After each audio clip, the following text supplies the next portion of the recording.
This is Revathi. Video చూస్తున్న వారికి likes, కామెంట్స్‌తో support చేస్తున్న వారికి థ్యాంక్ యూ సో మచ్. 'నా తనువు నా ప్రాణం నీకే' ఎపిసోడ్ నంబర్ 163. ఐశ్వర్య నిలయంలో కళ్యాణ్ ఏదో మ్యాగజైన్ చదువుతూ కూర్చునుంటే మైథిలి కోపంతో వచ్చి కళ్యాణ్ చేతిలో ఉన్న మ్యాగజైన్‌ని గుంజుకొని అవతలికి పడేస్తుంది. అది చూసి కళ్యాణ్ ఆశ్చర్యపోతూ "ఏమైందెనిమి?" అని అడుగుతాడు. కళ్యాణ్ అలా అడుగుతూ ఉండగానే రాములమ్మ, చెర్రి అక్కడికి చేరుకుంటారు. కోపంతో ఉన్న మైథిలి వాళ్ళిద్దరిని చూసి వాళ్ళ ముందు కళ్యాణ్‌ని ఏమీ అనలేక టకటక స్టెప్స్ ఎక్కి పైకి వెళ్తుంటుంది. మైథు మిస్, అంత కోపంగా ఉందేంటి డాడ్ అని అడుగుతాడు చెర్రి అమాయకంగా చూస్తూ. మీ మైథు మిస్‌కి ఈ మధ్య స్క్రూ లూజ్ అయ్యి పిచ్చి పట్టినట్టుగా ప్రవర్తిస్తుందిలే.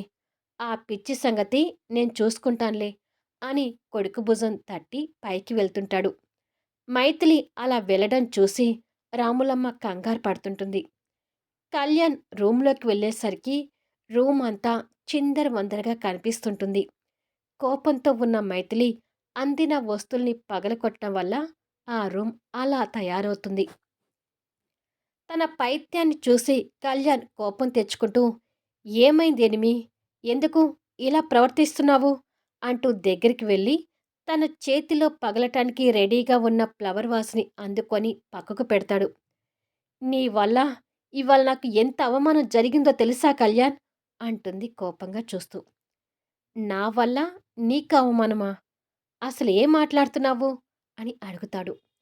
మైథిలి రోడ్డు మీద జరిగింది చెప్పి పాపం ఈశ్వర్ ఎంత దీనస్థితిలో ఉన్నాడో తెలుసా? కళ్ళు తిరిగి కింద పడి దెబ్బ తగిలించుకున్న ఈశ్వర్‌ని చూడలేకపోయాను. అక్కడ ఉన్న వాళ్ళు నన్ను తలా ఒక మాట అంటుంటే నా తల తీసేసినట్టుగా ఉంది అని చెప్తూ కన్నీళ్లు పెట్టుకుంటుంది. నీకు తెలియని వాళ్ళు ఏదో అంటే అది అవమానమని ఎందుకు భావిస్తున్నావు ఎనిమి?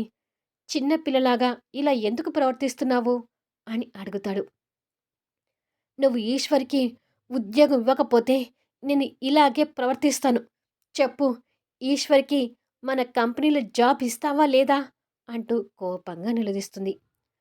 అటువంటి మనుషులకి మనం ఎంత దూరంగా ఉంటే అంత మంచిది ఎనిమి అంటూ తనకి నచ్చచెప్పాలని చూస్తుంటాడు. ఇంకేమీ మాట్లాడొద్దు కళ్యాణ్.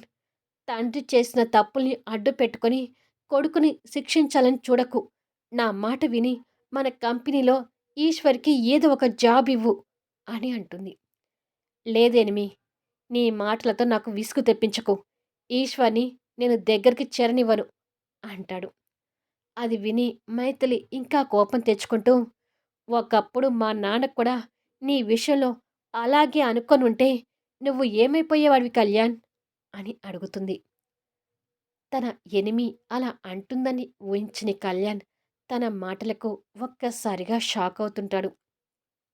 చెప్పు కళ్యాణ్, పసిపిల్లాడిగా నువ్వు దీనస్థితిలో ఉన్న సమయంలో మా నాన్న నిన్ను చేరదీయకపోతే నువ్వు ఏమైపోయేవాడివి అని అడుగుతుంది. నేను, ఆ ఈశ్వర్ ఒకటే అంటావా ఎనిమి అని అడుగుతాడు తన మాటలకి బాధపడుతూ. ఒకటి అని నేను అనను. నువ్వు బంగారానివి. కానీ కళ్యాణ్, ఆపదలో ఉన్న వాళ్ళని ఆదుకోవడంలో మా నాన్న రక్తంలోనే ఉంది. బహుశా అదే మనస్తత్వం నాకు కూడా ఏర్పడి ఉంటుంది. అందుకనే ఈశ్వర్ ఆ పరిస్థితిలో ఉంటే చూడలేక నిన్ను రిక్వెస్ట్ చేస్తున్నాను అంటూ కన్నీళ్లు పెట్టుకుంటుంది. తన ప్రవర్తనకు, తన మాటలకు కళ్యాణ్ మౌనమైపోతాడు. నువ్విప్పుడు ఈశ్వర్‌కి ఏదో ఒక ఉద్యోగం ఇవ్వకపోతే నేను ఊరుకోను కళ్యాణ్ అంటూ మళ్ళీ అందిన వస్తువుల్ని పగలగొడుతూ ఉంటుంది. ఆగు ఎనిమి అంటూ తనకి అడ్డుపడతాడు. నువ్వు ఈశ్వర్‌కి జాబ్ ఇవ్వకపోతే నేను తట్టుకోలేను అంటూ అందిన వస్తువులు పగలగొడుతూ ఉంటే తనకి కళ్ళు తిరుగుతుంటాయి. అలా కళ్ళు తిరుగుతూ పడబోతూ ఉండగా అది చూసి కళ్యాణ్ కంగారు పడుతూ ఏమైందెనిమి అంటూ తనని పట్టుకుంటాడు. కళ్యాణ్ చేతుల్లో ఉన్న మైథిలి స్పృహ కోల్పోతుంది. తన్ని అలా చూసి భయపడుతూ బెడ్ మీద పడుకోబెట్టి మైథిలి అంటూ తన చెంపలు కదిలించి లేపుతూ ఉంటాడు. అయినా లేవకపోయేసరికి డాక్టర్‌కి ఫోన్ చేస్తాడు. బయలుదేరుతున్నానని డాక్టర్ అట్నుంచి సమాధానం చెప్పగానే చెల్లాచెదురుగా కనిపిస్తున్న ఆ రూమ్‌లో మైథిలిని ఉంచలేక తనని ఎత్తుకొని మరొక రూమ్‌లోకి తీసుకొచ్చి పడుకోబెడతాడు. రాములమ్మ, చెర్రీ కూడా అక్కడికి చేరి మైథిలి స్పృహ తప్పడం కంగారుగా చూస్తుంటారు. ఇంకా చెర్రీ అయితే కన్నీళ్లు పెట్టుకుంటూ మైతు మిస్‌కి ఏమైంది డాడ్ అని అడుగుతాడు. మీ మైతు మిస్‌కి ఏం కాదులే నాన్న. సరిగ్గా ఫుడ్ తీసుకోక కళ్ళు తిరిగి ఉంటాయి అంటూ కొడుకుని దగ్గరికి తీసుకొని కన్నీళ్లు తుడిచి చెప్తాడు. అవును కళ్యాణ్ బాబు గారు. ఉదయం సరిగ్గా టిఫిన్ కూడా చేయలేదు. లంచ్ చేయమని అడిగితే తినాలనిపించటం లేదు. బయటికి వెళ్ళొచ్చి తింటానని చెప్పి వెళ్ళిపోయి ఇప్పుడొచ్చారు అని రాములమ్మ చెప్తుంది. తను అలా చెప్తూ ఉండగానే డాక్టర్ రమాదేవి అక్కడికొస్తుంది. సడన్‌గా కళ్ళు తిరిగి పడిపోయింది డాక్టర్.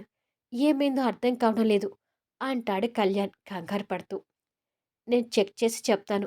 కంగారు పడకండి అని డాక్టర్ దగ్గరికొచ్చి మైత్రిని చెక్ చేస్తుంటుంది. కాసేపటికి డాక్టర్‌కి విషయం తెలిసి కంగ్రాచ్యులేషన్స్ కళ్యాణ్ గారు. మీరు మరొక బిడ్డకి కూడా తండ్రి కాబోతున్నారు అని నవ్వుతూ చెప్తుంది.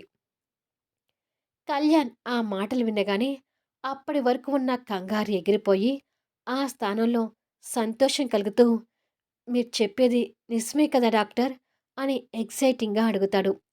నిజమే కళ్యాణ్ గారు. తను ప్రెగ్నెంట్ అని చెప్తుంది. రాములమ్మ కూడా ఆ విషయం వినగానే సంతోషపడుతూ దేవుడికి దండం పెట్టుకుంటుంది. కానీ బుడ్డ హీరో చెర్రీకి ఆ విషయం అర్థం కాక తల గోక్కుంటూ ప్రెగ్నెంట్ అంటే ఏంటి డాడ్ అని అడుగుతాడు.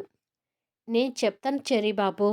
ప్రెగ్నెంట్ అంటే మీ మైథు మిస్ నీకు చెల్లెలివ్వబోతుంది అంటూ రాములమ్మ సంతోషంగా చెప్తుంది.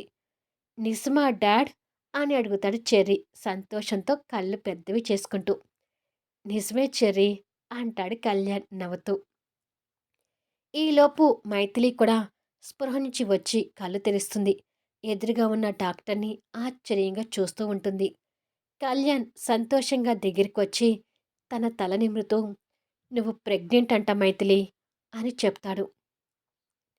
అది విని మైథిలి కూడా సంతోషపడుతూ నేను మళ్ళీ తల్లిని కాబోతున్నానా అని అంటూ లేవబోతుంటే కళ్యాణ్ తనని పట్టుకొని బెడ్ రెస్ట్‌కి ఆనిచ్చి కూర్చోబెట్టి ఎస్ ఎనిమి అంటాడు. మెడిసిన్ రాసిస్తాను. అవి వాడుతూ ఉండండి అని చెప్పి డాక్టర్ మెడిసిన్ రాసి కళ్యాణ్‌కి ఇచ్చి వెళ్ళిపోతుంది. మైథిలి ఆ సంతోషంలో ఉండగా చెర్రీ దగ్గరికొచ్చి త్వరగా నాకు చెల్లినివ్వండి మైథు మిస్ అని అంటాడు. నువ్వు మాత్రం నన్ను అమ్మ అని పిలవు గాని నీకు మాత్రం నేను చెల్లినివ్వాలా అని చిరుకోపంతో అంటుంది కొడుకుని. చెల్లి పుట్టాక చెల్లి మిమ్మల్ని అమ్మ అని పిలుస్తుందిలే అని అంటాడు. విధవ అంటూ చిరుకోపంగా కొడుకుని తిట్టి దగ్గరికి తీసుకొని చెర్రీ బుగ్గన ముద్దు పెడుతుంది. ఆ తల్లి కొడుకుని చూసి కళ్యాణ్ రాములమ్మ సంతోషపడుతుంటారు. నాకు చెల్లిని ఇవ్వబోతున్నందుకు మీకు ఇవ్వబోయే గిఫ్ట్ ఇదే అంటూ మైథిలి బుగ్గన ముద్దు పెట్టి తుర్రమంటాడు బుడ్డ హీరో. కొడుకు పెట్టిన ముద్దుకి మైథిలి బుగ్గ తడుముకుంటూ సంతోషపడుతుంటే కళ్యాణి కూడా సంతోషంగా అనిపిస్తుంటుంది. మీరిద్దరి మొహాల్లో ఇదే సంతోషం ఎప్పుడూ ఉండాలమ్మా అని చెప్పి రాములమ్మ అక్కడి నుండి వెళ్ళిపోతుంది. రాములమ్మ అలా అనగానే ఇంతకుముందు వాళ్ళిద్దరూ వాదన పెట్టుకోవడం ఇద్దరికీ గుర్తొస్తుంటుంది. మా నాన్న నిన్ను చేరదీకపోయి ఉంటే నువ్వు ఏమైపోయేవాడివి అంటూ అన్న మాటలు మైథిలికి గుర్తొచ్చి కన్నీళ్లు పెట్టుకుంటూ కళ్యాణ్ వైపు చూసేసరికి ఆ మాటలు కళ్యాణ్‌కి కూడా గుర్తొచ్చి బాధగా మారిపోతాడు. కళ్యాణ్‌ని అలా చూడగానే మైథిలి గుండె తరుక్కుపోతూ ఒక్కసారిగా కళ్యాణ్‌ని హృదయానికి హత్తుకొని I am so sorry Kalyan. నాలో ఉన్న మూర్ఖత్వం ఇంకా పూర్తిగా చావట్లేదట్టుంది. అందుకే అప్పుడప్పుడు నిన్ను మాటలతో బాధపెడుతున్నాను అంటూ ఏడుస్తుంటుంది. కళ్యాణ్ బాధని దిగమింగుకొని తన వెన్ను మీద చేయి వేసి నిమురుతూ ఊరుకో ఎనిమి. ఇలాంటి టైంలో నువ్వు అస్సలు ఏడవకూడదు అంటాడు. నా మాటలతో నిన్ను చాలా బాధపెట్టాను. నన్ను క్షమించు కళ్యాణ్ అని అంటుంది ఏడుస్తూ. నన్ను మాటలన్నది నువ్వే కానీ పరాయి వాళ్ళు కాదు కదా ఎనిమి. నా భార్య మాటల్ని నేనేమీ పట్టించుకోనులే. నువ్వు బాధపడకు అంటూ తన తల మీద ముద్దు పెట్టుకొని తన్ని ఎదురుగా పెట్టుకొని చూస్తూ, నువ్వు కోరుకున్నట్టే ఈశ్వర్‌కి ఏదో ఒక జాబ్ ఇస్తానులే. ఇక వర్రీ అవ్వకు అంటాడు. అది విని సంతోషపడుతూ, నిజమా కళ్యాణ్? అని అడుగుతుంది. నిజమే. రేపే ఈశ్వర్‌ని ఆఫీస్‌కి పిలిచి జాబ్ ఇస్తాను అంటాడు. థ్యాంక్ యూ కళ్యాణ్ అంటూ మైథిలి సంతోషంతోనే కన్నీళ్ళు పెట్టుకుంటూ కళ్యాణ్‌ని హగ్ చేసుకుంటుంది. కళ్యాణ్ తన సంతోషాన్ని చూసి తృప్తి పడుతూ తన్ని హృదయానికి హత్తుకుంటాడు. మళ్ళీ నెక్స్ట్ వీడియోలో కలుద్దాం. కళ్యాణ్ ఈశ్వర్‌కి ఎలాంటి జాబ్ ఇవ్వబోతున్నాడు? కంపెనీలోకి ఈశ్వర్ ఎంట్రీ వల్ల ఏమైనా ప్రాబ్లమ్స్ రాబోతున్నాయా? అద్భుతమైన కథనంతో ఆసక్తికరంగా సాగిపోయే కథా వీడియోస్ని మిస్ కాకుండా చూడండి. కథ నచ్చితే లైక్ చేయండి, కామెంట్ షేర్ చేయండి, సబ్స్క్రైబ్ చేసుకుని ఛానల్ షేర్ చేస్తూ సపోర్ట్ చేయండి. Thanks for listening.